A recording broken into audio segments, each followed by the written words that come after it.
Hola, ¿qué tal? Mi nombre es Hernán Mileró y en este video quiero contestar una pregunta que es crucial. La pregunta es, ¿cuál es el paradigma que regía a la PNL en sus comienzos? Esa para mí es una pregunta crucial porque nos invita a ir a las raíces de la PNL, nos invita a hacer historia. Entonces, como la PNL ¿sí? Tiene su surgimiento en los años 70, tiene su surgimiento también en un determinado contexto sociocultural, ¿sí? Es un pensamiento, ¿sí? Son ideas, ¿sí? Que son situadas. Todos los pensamientos son situados, ocurren en determinado contexto sociocultural y hay determinadas causas que lo hacen posible, ¿sí? Esto para decir, así como en la PNL creemos que los estados emocionales son un resultado de algo, un resultado de lo que uno hace, también la historia de la PNL fue un resultado de determinadas causas, ¿sí? Que ayudaron a que la PNL nazca. Entonces vamos a ubicarnos en los años 1970 en los Estados Unidos. Richard Bandler estaba estudiando computación y matemática.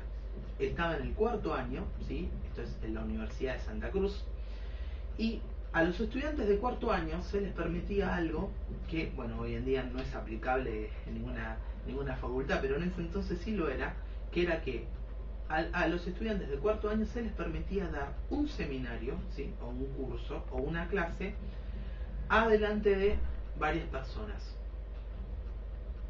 Richard Bandler estaba en cuarto año y se pone a discutir con un profesor de psicología, ¿sí?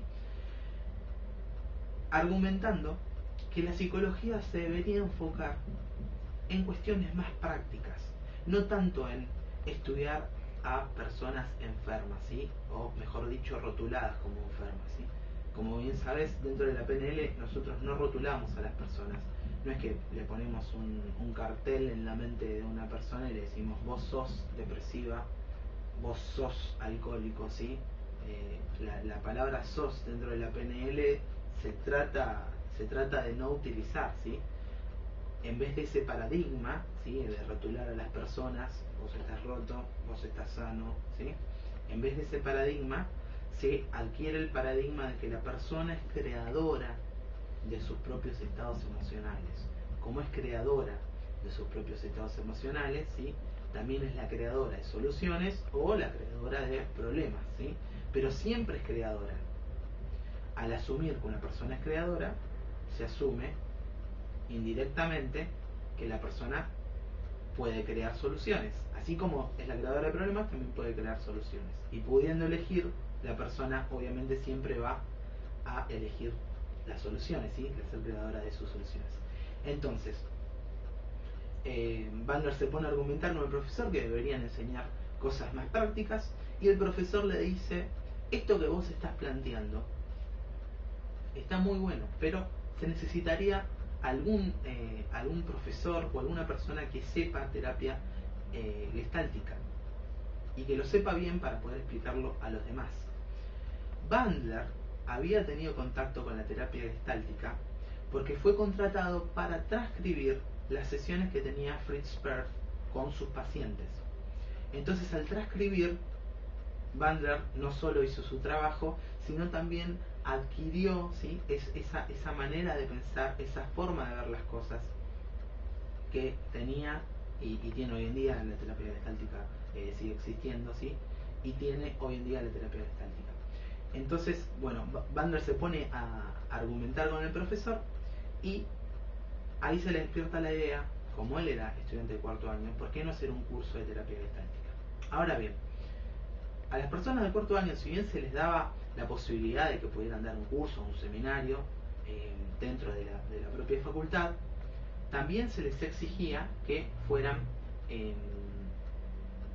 supervisados por un profesor dentro de la misma universidad. Ese profesor fue John Grinder. John Grinder es el profesor que elige la universidad para que lo vaya a ver. Hay que tener en cuenta que John Grinder, ¿sí? Era un lingüista. Las disciplinas que cada uno elige seguir cambian el enfoque, cambian el pensamiento que uno quiere. No es lo mismo, no es lo mismo. Bandler, ¿sí?, que venía de la disciplina de la matemática, de la computación, que Grinder, que venía de la disciplina de la lingüística, ¿sí? Para que te des una idea, la lingüística estudia la estructura de las oraciones bien formadas. Bueno, es uno de los estudios, ¿sí? El objeto de estudio en realidad es el lenguaje, ¿sí? Pero la sintaxis dentro de la lingüística estudia la estructura de las oraciones bien formadas, ¿sí? Y es ese pensamiento, el pensamiento de pensar que, o la idea de pensar que toda oración tiene una estructura, ¿sí? Entonces yo la puedo analizar desde ese punto de vista, con el que va John Grinder a las sesiones o al curso que daba Richard Bandler. Entonces, al ver que tenía resultados tan rápidos con las personas que iban al curso, John Grinder se empieza a interesar en lo que hacía Bandler. Entonces lo empieza a analizar, ¿sí? Ese analizar obviamente es una aplicación en otro contexto, ¿sí?, de la manera que tenía de ver él. Una de las cosas que hacen las disciplinas que estudiamos, sea cual sea, es que al estudiarla tenemos que aprender nuevos términos, nuevas palabras, ¿sí? Y esas nuevas palabras guían nuestro enfoque. Entonces, se une el paradigma de una persona que había estudiado computación, que había estudiado además de computación, matemáticas, y que además había transcripto, ¿sí?, las sesiones que tenía Fritz Perls, creador de la terapia gestáltica, con sus pacientes.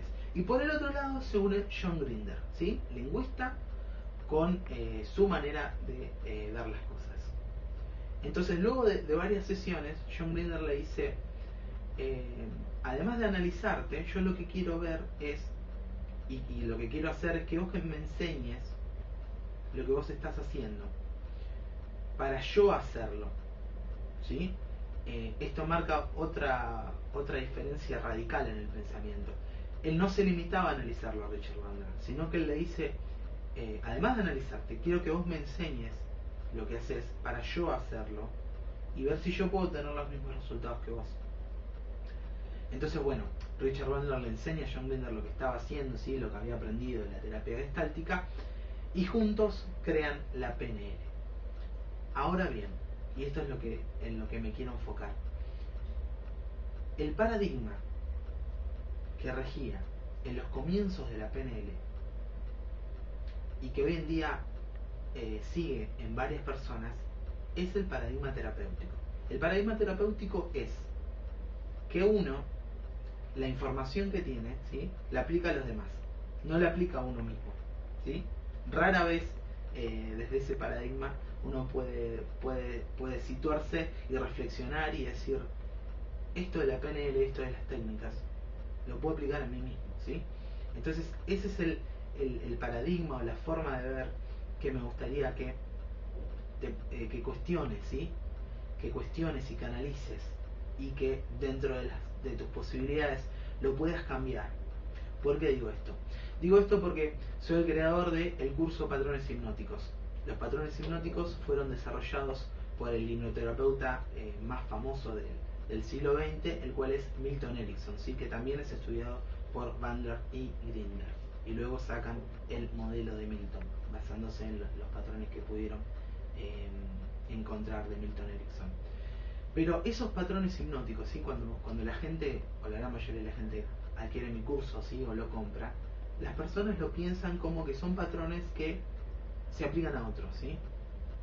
Rara vez una persona puede decir, estos patrones hipnóticos que utilizaba Milton Erickson, sí, es verdad, yo lo puedo aplicar a otros, ¿sí? Ese es uno de sus enfoques, ¿sí?, el tema de persuadir. Pero también lo puedo aplicar a mi diálogo interno. Si yo lo aplico primeramente en mí, si vos lo aplicás primeramente en vos, los patrones hipnóticos no te van a ser difíciles de aplicar en tus conversaciones diarias. Déjame darte un ejemplo de cómo es un pequeño ejemplo, de cómo yo lo apliqué en mí mismo. hace una semana, ¿sí? Me enfermé de gripe, ¿sí? Era una mezcla entre gripe y resfrío. Entonces estaba en la cama, sintiéndome mal realmente, y se me ocurrió ahí en ese momento, ¿por qué no empezar a practicar el tema de los patrones hipnóticos, ¿sí? en vos mismo? Entonces dije, bueno, vamos a agarrar un patrón y vamos a empezar a aplicarlo. Entonces elegí el patrón, no es lindo saber qué, ¿sí? Ese es un patrón o una frase hipnótica que utilizaba Milton Erickson, el gran Milton Erickson. Entonces, estando en la cama sintiéndome mal, empecé a preguntarme, ¿no es lindo saber que tu mamá goza de salud? ¿No es lindo saber que estás aplicando este patrón hipnótico en vos mismo? ¿No es lindo saber que hoy salió el sol? ¿No es lindo saber que hoy es un día hermoso? ¿No es lindo saber? Entonces empecé a aplicar ese patrón, ¿sí? Pero no una vez sola, sino varias veces, ¿sí? Al instante, ¿sí? Luego de aplicarlo varias veces, empecé a sonreír y cambió completamente mi estado. Por eso te digo, incluso estoy ahora sonriendo porque me estoy acordando de ese momento. Por eso te digo que el aplicar los patrones hipnóticos en vos mismo, primeramente en vos mismo, ¿sí? Dar el ejemplo. En la hipnosis se dice que para que la otra persona entre en un estado de trance, uno tiene que dar el ejemplo, uno tiene que entrar primero en ese estado. Porque de esa manera, ese estado de trance que uno tiene, lo puede contagiar a los demás. Y de esa manera también se facilita que la otra persona entre también en un estado de trance, ¿sí? Además de ser un ejemplo, ¿sí? Además de hablar desde la experiencia. Entonces, lo que yo te propongo es que abandones el paradigma terapéutico de la PNL, ¿sí? Abandones esa forma de pensar de la PNL es aplicable hacia otros, la PNL se usa en otros, la PNL se aplica en otros, ¿sí? Y lo sustituya, ¿sí? Por no. Ese paradigma yo lo erradico de mi vida, ¿sí? Lo saco y lo sustituyo por la PNL primero en mí, primero en mi forma de ver, primero en mis pensamientos, primero en mí y luego en los demás. Ese es el paradigma, ¿sí? Y ese es el mensaje de este video, que apliques primeramente la PNL en vos mismo, ¿sí? Para cuestionar tus formas de ver, para aplicar los patrones en vos mismo, para acceder a estados increíbles, ¿sí? Incluso sintiéndote mal, ¿sí? Solamente utilicé el patrón No es lindo saber qué, ¿sí? El curso Patrones Hipnóticos que adquiriste o vas a adquirir tiene 54 patrones, ¿sí? Entonces, lo lindo de aplicar la PNL en uno mismo son los resultados que uno experimenta casi al instante, ¿sí? Es listo. O sea, yo apliqué ese patrón 5 o 6 veces seguidas y al instante estaba sonriendo. Entonces, por eso te invito a que apliques la PNL en vos mismo primero y después sí en los demás. Esa me parece que es una idea radical, sobre todo en las cuestiones de la persuasión, ¿sí? Está bien la persuasión de otros, sí, perfecto, pero primero yo me tengo que persuadir a mí mismo, ¿sí? Para lograr mis metas, ¿sí? Me tengo que controlar a mí mismo. Primero yo, primero aplicar la información en mí, después sí, en los demás. Bueno, y obviamente eso da un conjunto, ¿sí? Un resultado que es mucho más rico si solamente se aplica la PNL hacia los demás, ¿sí? Porque vos lo estás aplicando primero en vos mismo y después en los demás. Bueno, ese es el mensaje que quería compartir con vos el día de hoy, el pensar en aplicar primero la PNL en vos mismo, ¿sí? Y en cambiar el paradigma terapéutico de la PNL que dio nacimiento a la PNL. Así que bueno, espero que te haya gustado este video y estate atento y grabate esta fecha. La fecha es el 1 de agosto del 2012, porque voy a estar lanzando un producto que va a ir en profundidad como nunca antes lo viste o lo pudiste experimentar sobre el metamodelo.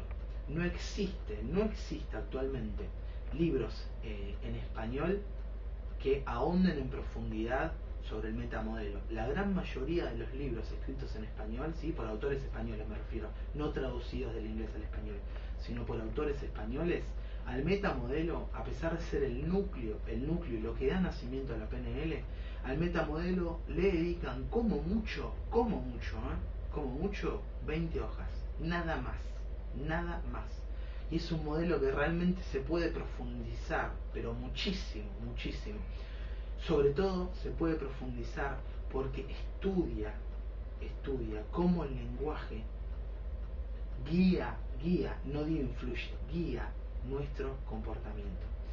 Así que estate muy atento porque el 1 de agosto voy a lanzar mi nuevo producto que se va a llamar Lenguaje sin Límites, en el cual se va a enfocar en profundidad como no viste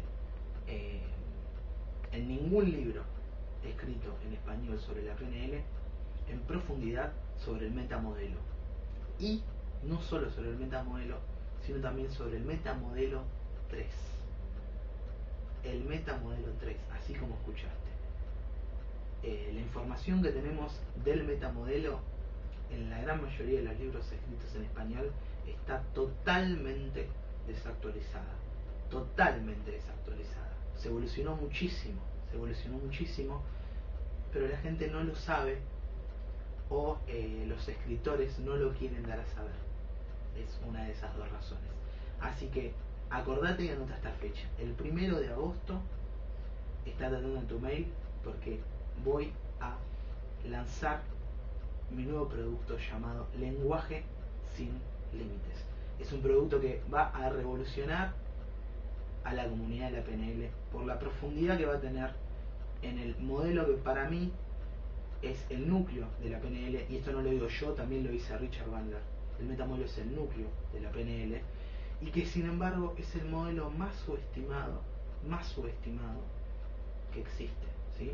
La gran mayoría de las personas piensan que son 14 preguntas y nada más, y la cosa termina ahí.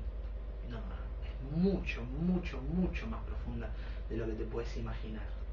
Es mucho más profunda y lo vas a aprender en mi nuevo curso. Así que anotate la fecha, ¿sí? La fecha es el 1 de agosto del 2012. Bueno, hasta aquí, ¿sí? Acordate de aplicar este paradigma, de aplicar la PNL primero vos mismo, después siguen los demás, pero primero uno mismo, ¿sí? Y bueno, te deseo un muy lindo día.